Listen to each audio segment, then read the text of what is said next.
Mr. Beffert. Again, can you put the clock at 5 minutes?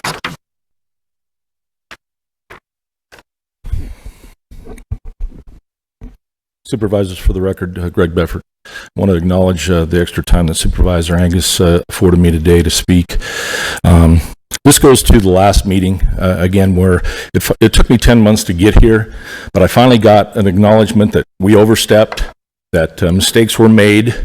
I got a public apology from one of the supervisors for behavior.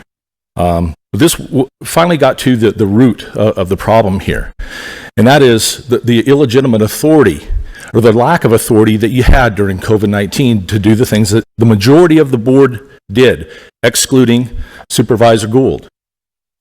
And I want to talk to that today.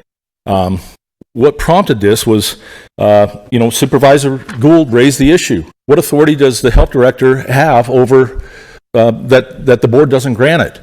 Then began the discussion about that authority. And he says they have none. And he's correct. They had none during that time, other than what the board gave them. And the majority of the board gave them authority that they didn't have the right to delegate. The president didn't have the right to delegate the authority to the governors. The governors didn't have the right to delegate it to the health departments, and all the way down the road. So we got to the discussion about what authority did we have here, and Mr. Esplin, Mr. Elters agreed, they have no authority other than ones that you guys give them. Mr. Esplin raised some issues about, there's some statutory issues. When you enter into contracts with the State Department of Health for money, you are obligated to follow those instructions. That's what he was referring to. Otherwise, the proclamations that he referenced to the governor has no legal basis. There's no lawful basis for it. Proclamations are not law, and he knows it. But his job, again, was not to protect the constitutional rights of the citizens. It was to protect this board and the bureaucracy here. What I want to get to is Supervisor Johnson's comments. They were, again, probably the most disturbing to me as a former law enforcement professional. And I'm reading verbatim here. This is Supervisor Johnson. This is directed to the attorney. Am I to understand the fact that we had no say in what was really done during COVID? This was passed down from the feds in the state. We are a, quote, arm of the state. I thought you were a representative of the constituents of Mojave County. You were taking orders from the president, who had no legitimate authority, the governor, who had none.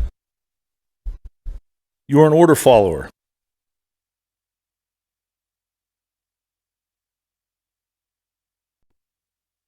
You know what order followers offer up? The Nuremberg defense. It was no more legitimate then than it is now. I was just following orders. This picture here describes this democratic, I call it the democratic Republican statist cycle of passing the buck. And what you see here is this stuff now. Here, pointing fingers. When ultimately what it comes down to is there was no legitimate authority. There's only two types, legitimate and illegitimate. Our Constitution was based on the principles of natural law, objective morality. You took an oath to uphold the Constitution, the principles of natural objective morality, not moral relativism based on the whims of some legislatures who had no authority. You took an oath, and you violated that oath by your actions. 3 of you did. 3 of you who took those oaths, you had no authority. You see up here, don't blame me, blame Congress. I don't make the laws, I just enforce them. The soldier, I'm just following orders. The citizen who says, I just voted for the lesser of 2 evils, which is why I'm one of only several people here in Mojave County up here holding you accountable for your actions during that time. And now some of you want to retire, move on. I acknowledge, Supervisor Bishop acknowledged that, we made mistakes. Let's do take Mr. Beffert's suggestion, do an after-action report. find out what we did right, what we did wrong, and what authority we acted under, because we don't seem to know. He can't explain it because you had no authority to violate moral law, natural law. Thank you. I'll be back.